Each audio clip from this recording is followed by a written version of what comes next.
is up? Welcome to this installment of the Diaspora Project podcast. It's so great to virtually spend this time with you.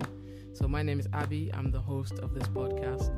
And today we've had the immense privilege of sitting down with Blessing. Now, for those of you who don't know who Blessing is a fashion stylist, content creator, creative directive, and all-around creative force who is making waves on social media and waves in the fashion scene. We had a conversation about how Blessing broke into the fashion industry. We spoke about balancing life, different passions, different responsibilities, how to really live out loud and be your true, authentic self, what that means and the difficulties in that sometimes, and an all-around great conversation which inspired me. And I must say that I really loved this conversation with Blessing. It was good for me, edifying for me as well. So kick back, relax, pull up a chair, grab a drink, and we really hope you enjoy this one. This is an episode we recorded with Blessing.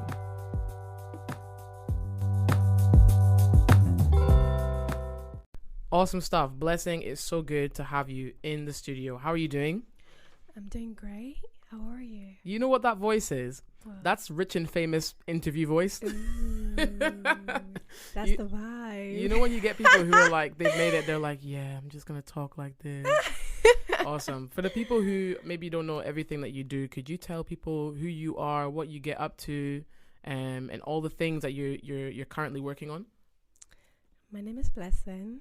I'm a fashion stylist, fashion content creator, and I study law. I love it. So this is what I think is so interesting, is that you are so creative and so into fashion and stuff like that. And then you've got this law degree at the side, and we'll get into the meat of that in a second. But for those of you who don't know who Blessing is or what she's doing, you are doing big things on social media, creating content and making waves. Every time I say this, you laugh. I don't know why you're laughing, because I really do believe that it is incredible stuff. So it's okay if we get into your journey of like fashion and stuff like that. So where did that all like begin for you? When did you start to evolve your love for fashion? Evolve is the right word, because I've always been around fashion. My mom is a designer and I grew up with her. So it was never something I took seriously. It was just something I could do. Like I could like sew little things for myself as a kid or, you know, help out with something like, I don't know, whatever. And it wasn't like special, at least to us at the time. So we decided I was going to do something more serious, like law. So I decided to come to law school. But then lockdown happened and I had so much like creative energy and I needed an outlet to like put all that into, you know, something. So I decided to start, you know, creating content for Instagram. And it's just from there, like everything just kicked off.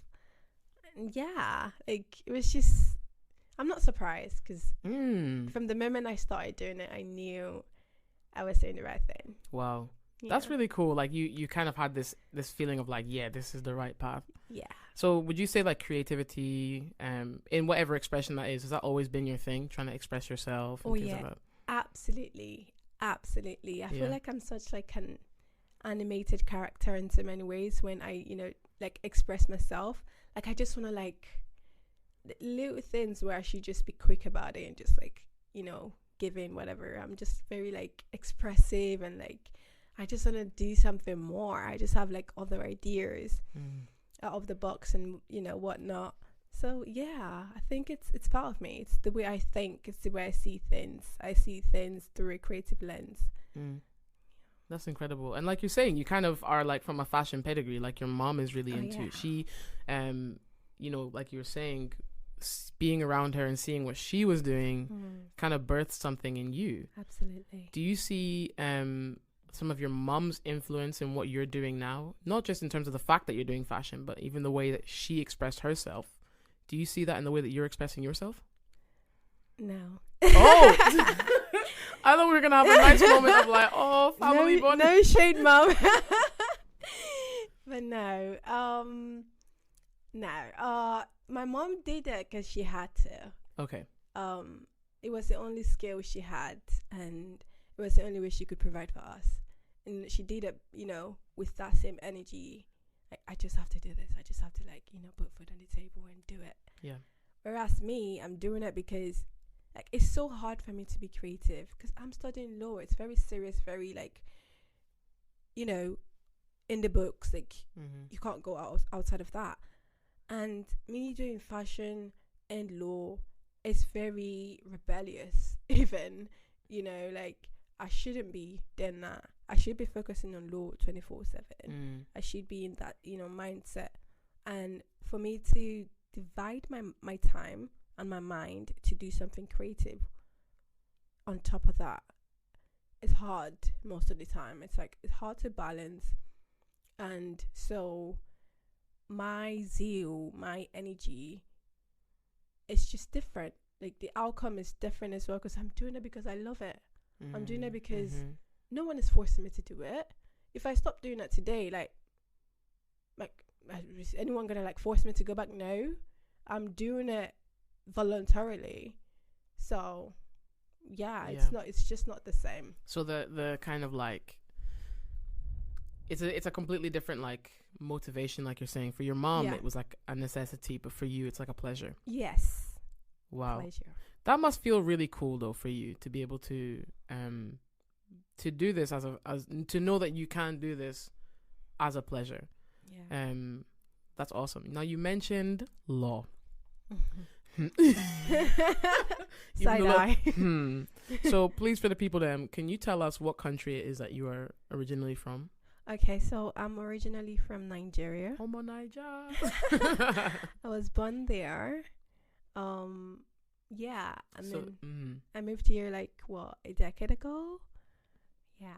Awesome. So you have Nigerian parents. Yes. Now, for those people who have African parents, specifically Nigerian parents, West African parents, you will know that there are 3 acceptable careers: doctor, lawyer, engineer. Anything else is a fast track to poverty in their mind. Okay.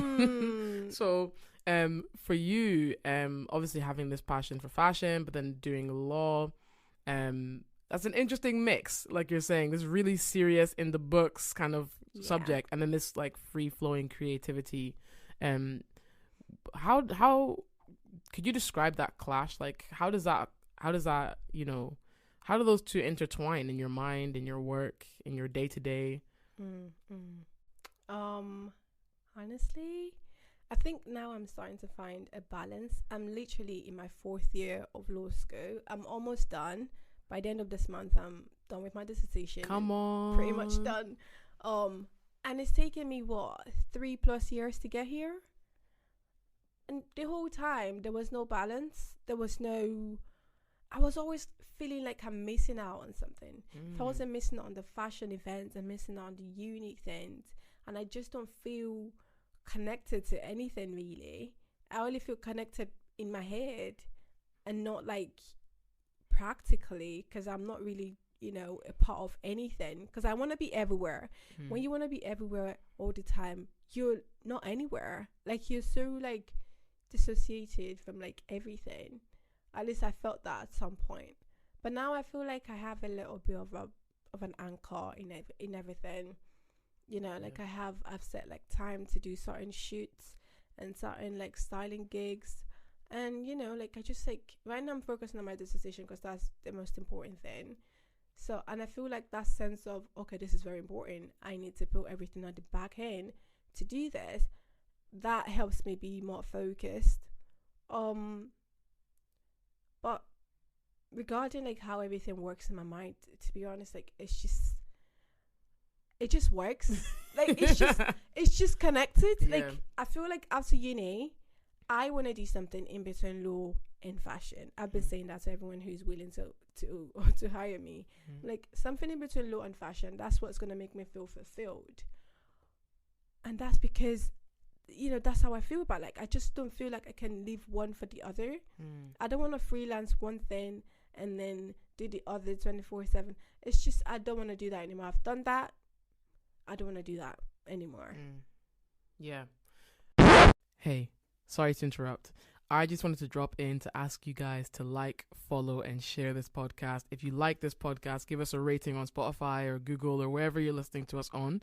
And let us know what you want to hear more of in the coming episodes. All right, back to this one. That's so interesting that you said that, because as you were speaking, I was just thinking, I was hearing people's voices. I'm like, ooh, I can hear things. Just kidding. Before somebody, oh my God, guys, I don't need any like Spooky. prayer.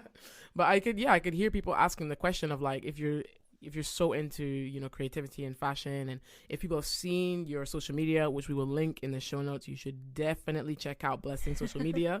If you see that, and you don't know you as the person, you would think, oh, this girl is all about the fashion, creativity. But it's really interesting that you're still really passionate about law as well, and being like, no, this is a part of my future. This is what I want to do. Yeah. And I think it speaks to a wider conversation of what this generation of people are doing. Like, we are almost forming our own, like, almost designer careers. We're not fitting in the box. Mm-hmm. We're not fitting in the mold.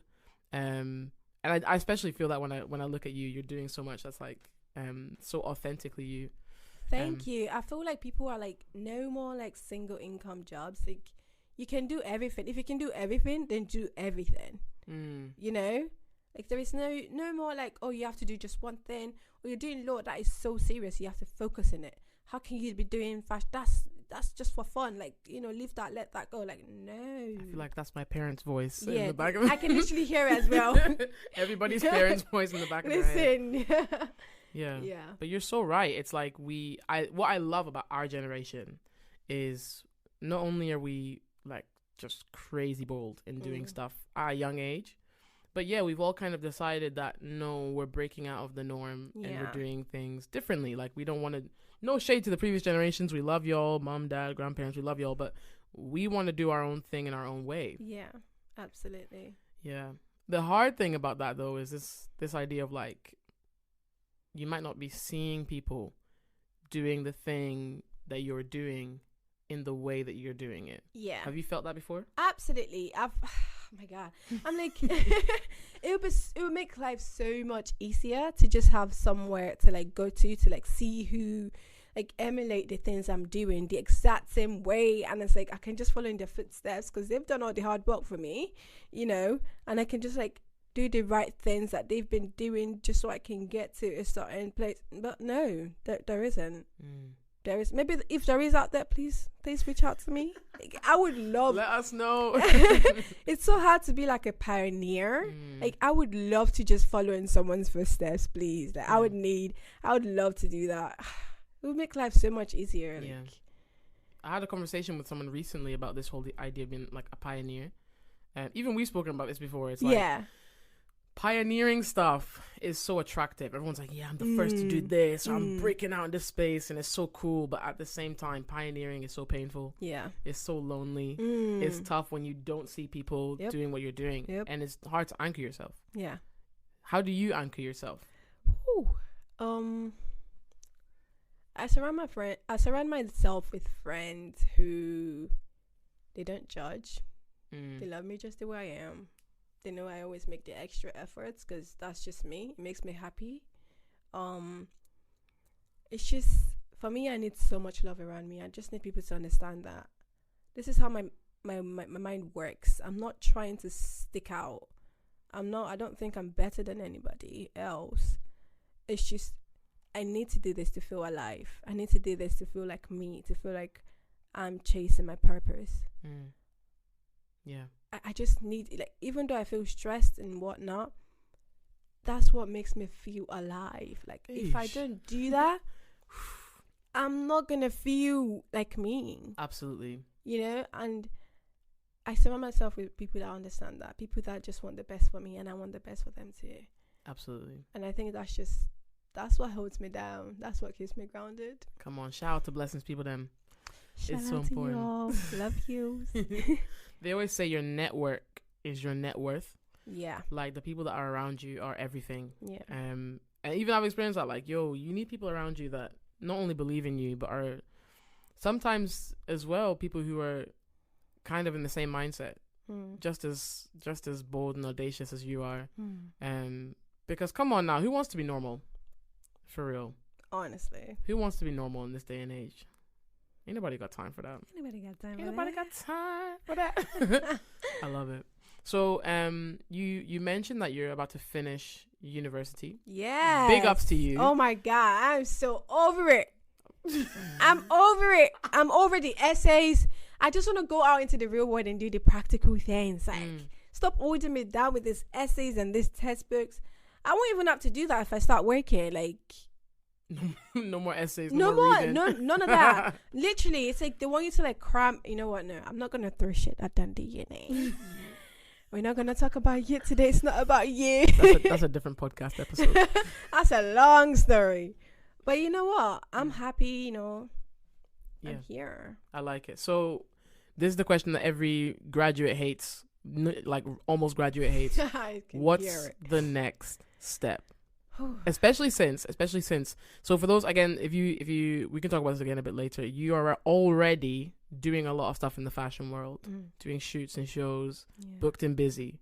You're doing a lot over there. What's the next thing after university is finished? So right, I have a plan. I definitely have a plan. And initially I was gonna go into like just working, and I want to work straight away so I can like get my money up immediately.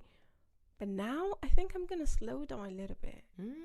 So I was speaking to my career advisor, and she was like, "Oh, you could do, paralegal work. That way you have experience, and you don't have to, go into like, bar exam and whatnot."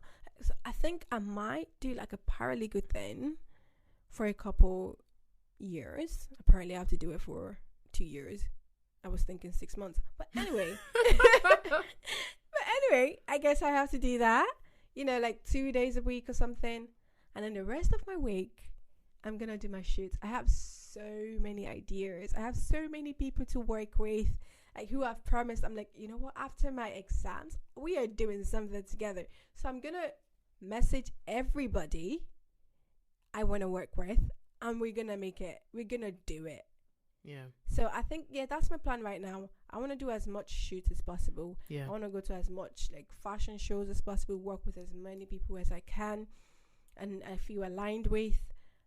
I just want to put myself out there. In the next like 6 months, I'm just gonna like put, after uni at least, I'm gonna put myself out there. I'm gonna do everything that I'm interested in, creative direction for films or stories, content creating for bigger brands that I'm working with, fashion styling for more people than I've worked with. I'm just gonna do everything. Yeah, literally everything. That's incredible. Hey, you guys, watch out, watch out. I'm excited. I'm excited for this 6 months / 2 years after you finish. That is so incredible. Yeah. So, again, we spoke about this in private again. This wonderful idea of, obviously we are based in Scotland. When it comes to creativity and certain industries and certain paths, Scotland may or may not be, I'm trying to be diplomatic, the most fruitful place to do that kind of stuff. And then there's England, where stuff is happening. London, Manchester, this is the big stuff happening over here. Are you gonna stay loyal to Scotland? Oh my God, when you put it that way. Are you gonna stay loyal to us? When you put it that way, like, are you trying to guilt me or something? Yeah, you gonna leave us? Are you trying to leave? I'm still trying to make that decision. I've got like plan A, plan B, plan C, and I would love to stay here. I love Scotland. I feel like wherever I go in the world, I will always come back here. Like even to raise my family or something. Wow. Hey, wow, that's serious. Yeah, wow. I feel that loyal to Scotland because I genuinely loved it here. I feel like, I love it here. But if I really want to put myself out there, I can't just stay in Scotland. Yeah. I can't just play it safe, because if I stay here, I'm literally playing it safe, because I'm used to here. I know what's here for me. Yeah. I know, like I can stay here if I want. It'll be safer for me. But if I decide to move to like Manchester or London, that will be me just putting myself out there without any anchor. I'll probably have to sleep on someone's couch for a few days or a few months. Wow. Yeah, it will be that like, intense. but I think it'll be fruitful. Like, I will get the best out of it, even if I don't end up like, getting what I want out of it. I will learn so much just by doing that, just by being vulnerable and just putting myself out there. Yeah. But I don't know yet. We'll see. I mean, We'll like see. I said, when we catch up with you on your 2-year plan, then we shall see.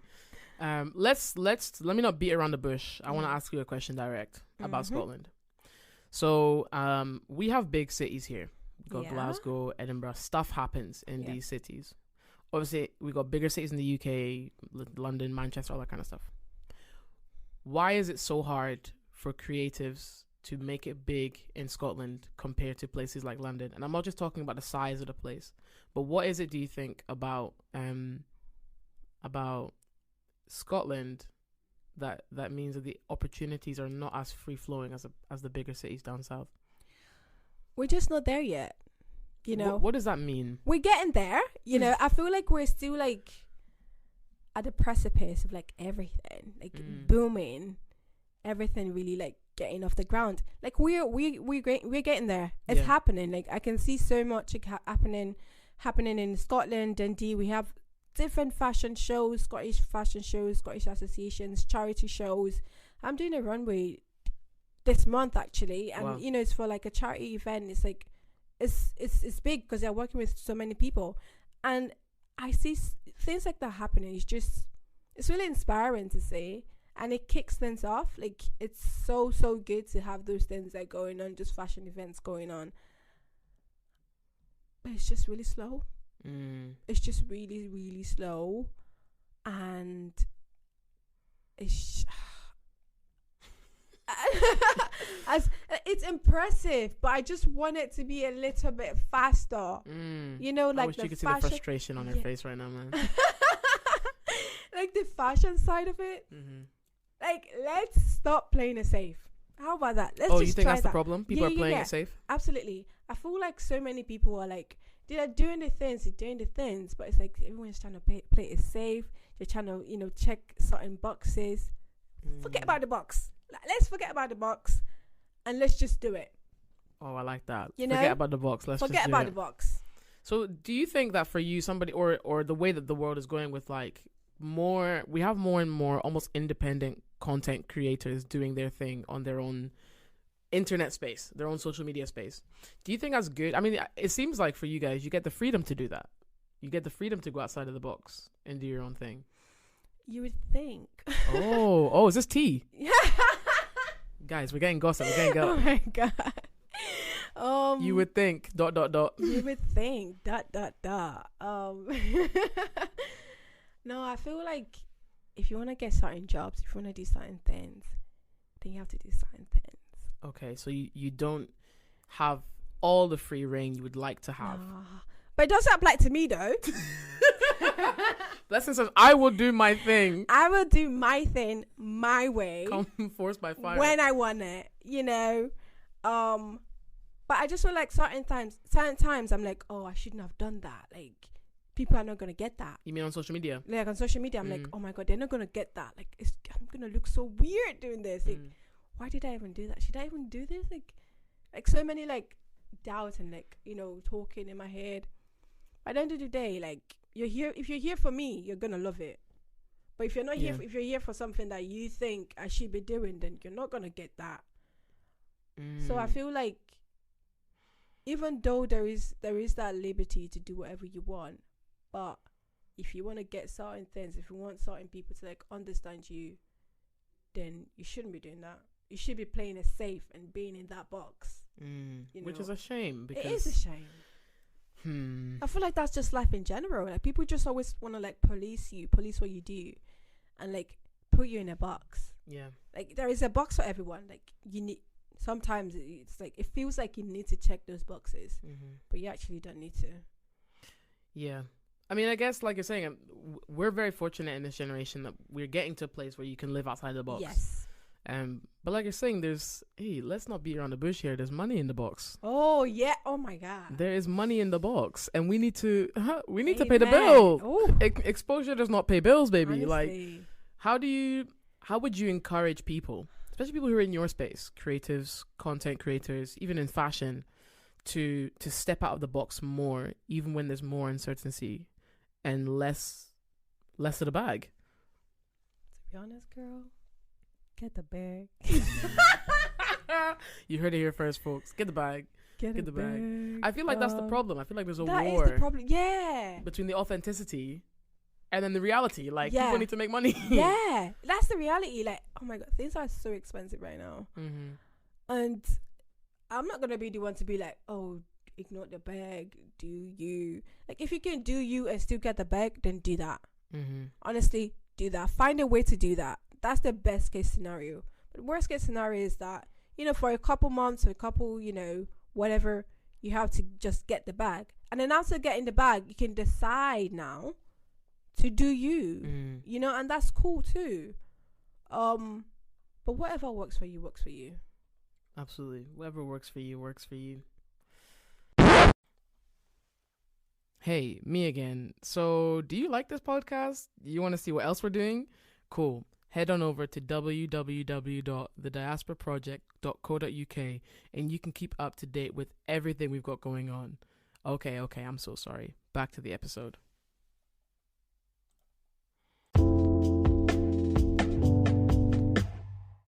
I would love to see a place and a time where people, specifically creatives, had the space to be their complete authentic self and make all the money that they're deserving of making. Yes. Because we all love creative expression. Yeah. I think this is a problem, like you're saying, going back with Scotland. I'll even broaden it to the UK. Is a lot of it is cultural. Like, we just have a real problem in this country of people being their true authentic self without us putting some sort of like judgment on them. Like, shout out to the US. Yeah, the US gets a lot of bad rep in this country, but the one thing I like about them is people can do whatever the heck they want. Yeah, and somebody will always be like, I rock with that. Yeah, and I think that's maybe what I think if we had a little bit more of that here. Do you think that would help the creative scene? Oh, absolutely. I think that would help a lot. And I feel like that's why New York is so like, oh my God, I want to go to New York. I want to be there, know? I can see in my head, I'm like, yeah, okay. She already lives there. But yeah, like, I think we can use some of that. We can use some of that energy, some of that mindset. But are we going to get there? Like, Yeah, we'll see. We'll see. So obviously the thing that everyone kind of knows you for is your content creation, which is a very, very closely linked to fashion. Yeah. But like you said, you're a creative thinker and you have a lot of creative energy in you. Yeah. Are there other ways that your creativity is being expressed, or you would like to be expressed? Oh yeah, I would love to actually start making my own stuff. Like, I've been doing it on the side, like a little bit here and there, whatever. But it's like I don't have the resources at the moment, like machine, whatnot, time. But soon I want to start making some stuff because I have so many ideas. Like, I've sketched and written down in the past, and I just never thought I would be able to do it. I would always think, oh, I'll send it to my mom. Maybe she can find out, do something. And she's always like, oh girl, I don't know about this. Like, I'm clueless. I can't do this. So I'm like, okay, maybe I'll finally just do it myself and find a way, do it myself. And because I don't even like buying stuff anymore anyway. Oh, you mean like clothes online? No, I'm trying to save money. And plus, everything just looks the same now. True. Well, the things that are affordable though, in my in your budget. In my budget. Because if you had a couple G's on you now, then you could be. But yeah. I think sewing, making my own designs and stuff. I'm not trying to say I want to be a designer or something like that, but because that's a lot of Watch this. That's a lot of pressure. But I have some cool ideas I would love to make. I love that. Yeah, I think I'm gonna personally be looking out for the biggest brand in the block. Blessings. I don't know what you trying to make. You trying to make bags, shoes? What you trying to do? I'll buy one. I love it. Obviously this whole podcast, everything we do is about encouraging people of the diaspora to engage and I love that. And getting them inspired about different ideas and concepts. And I think fashion is one thing that recently in recent years, you know, traditional clothing and traditional patterns and things have become really popular in the mainstream. I don't know about you, but when we were growing up, it was kind of like, oh, you know, it's kind of, you'd see African fabrics, African prints, and you're like, that's cool, but we're not really that. Yeah. Because it wasn't hot like that. But now, oh man, it's hot. Like, and I think that's so amazing. Where do you see that going in the fashion industry? You know what's funny? That mindset was so detrimental to us in so many ways, because I saw with TikTok recently, and it compared prints from like back in the days with like popular prints now. So for instance, like the Louis Vuitton like print was apparently like stolen, siphoned from like a underrepresented like group in 100%. I saw that as well. Did you see that? I saw that as well. And they were saying like, what brand was it? Was it like Fendi or something like that? I think it was Louis Vuitton. Yeah, okay. They took it from like a Cameroonian Cameroonian like pattern or something like that. Yes. Did you that blew my mind. Whereas maybe their kids or even them were probably thinking, oh, this is not cool, but this is just us. We're just doing it for the culture. But they didn't know, like, you know, the gravitas of that, like, because little, like, you know, that, and then it's now like a big name, high fashion and that, like people are paying billions for that. I tell you. And, you know, we just like overlook it and we just downplay it and we just look down on it. Yeah. Like there is just so much like beauty and so much to like get from like, you know, your heritage. Absolutely. You know, one moment that I love, so anybody listen, I don't care how you feel about the film, but the Black Panther films, I don't care how you feel about the second film, don't at me. Yeah. You know, one thing I really loved about the Black Panther films is that there are certain scenes where they display the cultural clothing of different people and different people groups. So there's times where you see people wearing kente, there's times people style like people from Namibia, people from East Africa, North Africa. Like, it just looks incredible.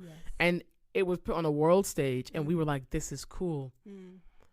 But it's kind of sad that it had to be put into a film before we saw that it was cool. I don't know. I think it's kind of like you're saying, we're getting to the point where we have to understand that what we're doing, what African people have been doing for, we are cool AF. Yes, culture is cool, guys. It's and it's always been cool. It's always been cool. It has always been cool, but we sometimes don't see it like that because we're like, oh, it's not as good as, it's not as cool as, and I'm like, thankfully, I mean, that I think that kind of rhetoric is shifting. Yes, which is really exciting. It's really exciting. Do you see? Do you have a lot of influence from African work in your African patterns and things in your work? Oh my God, I'm trying to because I think I left Nigeria at a stage where I was starting to get a grasp of like my environment and the people around it, and then the things that, you know, that should inspire me. And, you know, I was just like, I hijacked from that and brought it to the UK, you know, and I didn't fully assimilate into that. I didn't fully like get that part, like that inspiration, that heritage and all that. But I still got some of it because my mom was so obsessed with stuff like that, you know. Cultural Day, oh, we are going all out, baby. Like Cultural Day, she would cook, she would make my outfit, we'll put it together, we'll, you know, like practice the steps, the dance steps, whatever. Like, she was that girl. That's like, incredible. She would do that. So I think being in that mindset and doing all those cultural days, getting myself involved in all those like things that, you know, make my culture, it stays with me to this day. You know, even my language, like, at some point I was losing my tongue. I was like, what? We don't do that here. And because my mom can't speak English fluently as well, so I needed to make that extra effort to like practice my English, practice my Yoruba, which is my ethnic language. So like it's just like making that extra effort. It really helps me. It really helps like build, because you need something to stay grounded to. At least for me, anyway. Like I just need something to fall back on, to feel like, oh yeah, I'm from there. To root you in your identity, yeah. Yes, absolutely. To really root in your identity, like you need something. At least for me, I don't know about anybody else, because I know people don't really need that. They don't really think it's, special. They just like, yeah, it's whatever. Like, it's just where my parents are from. Mm-hmm. But no, that's where I'm from. I need to learn like certain things. I feel like there is more things I need to learn. There are certain things I see like coming from Nigeria. I just feel like I need to understand a bit more. Yeah. And I could never get that unless I go there. Yeah. Like, Is that part of the next chapter that we're doing here? Are we going international? Wait for it. Child. Girl, that is exciting. No, I would love to go back and just like get down, like just be like grounded, like just get down to the, that level where I just like learn everything I've been wanting to learn. Like tie-dyeing, they do it so differently. Like, like the little like beads and stuff, and just certain food that I can't really like cook because I've never actually tasted it. It's just so much to do, like so much to explore that I never got to explore. And I just feel like that I just need more of that. Period. I need more of that, which was why like Cultural Day at ACS was like, it was so good. Yo, you guys are not ready. Listen, if you don't follow Dundee ACS, if you didn't see, hey, the outfits that we're outfitting. Ooh, the outfits that we're outfitting. Yeah. Wow. Nah, that's one thing I love is, again, even with young people now. Yeah. Because like I said, when we were small coming up, it wasn't cool. But now young people are like, no, we will show you our culture. Yes. We will show you our heritage. This is how we dress. Yes. This is how we show up. And it is beautiful. I love it. I love it. Listen, we're going to wrap it up just shortly here. But I want to ask you a little question. Two-pronged question. I want you to close your eyes. JK. Think about, young Blessing coming up. Like you're saying, you started doing this fashion thing in lockdowns when that really exploded for you. I mean, you've always had the passion. I want you to think about young Blessing 10 years ago and think about everything you would love to have told her and what you would also love to tell people who are coming up in your space from your experience. If you could bless them with your wisdom and what you know now, what would you say? If I could bless people doing my thing right now who are a bit younger, I'd say don't overthink it. I would always say that, because I was an overthinker. I would overthink every little thing. I don't have the resources. I can't do it that way. I can't do it this way. But I'll just say, don't overthink it. Make use of the things that you have. You have everything that you need right now to make what you want to make right now. So don't think about the things that you don't have. Don't think about the things that are coming for you. You're going to get there. You're going to achieve all those things that you want to achieve if you persevere. So just keep putting yourself out there. I love it. Yeah. That's incredible. Listen, Blessing, thank you so much for spending this time with us. Where can we find you on social media? You can find me on Being a Blessing at TikTok and Instagram. That is BEING_A.BLESSIN.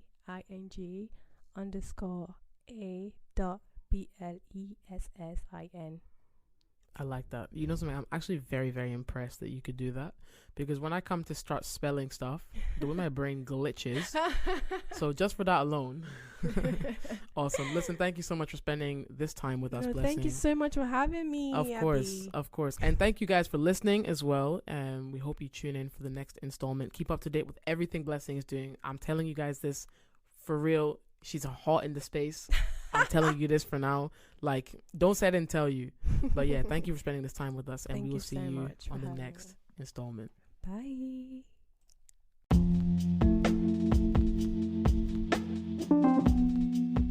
Hey, thank you so much for tuning into this episode of the Diaspora Project podcast.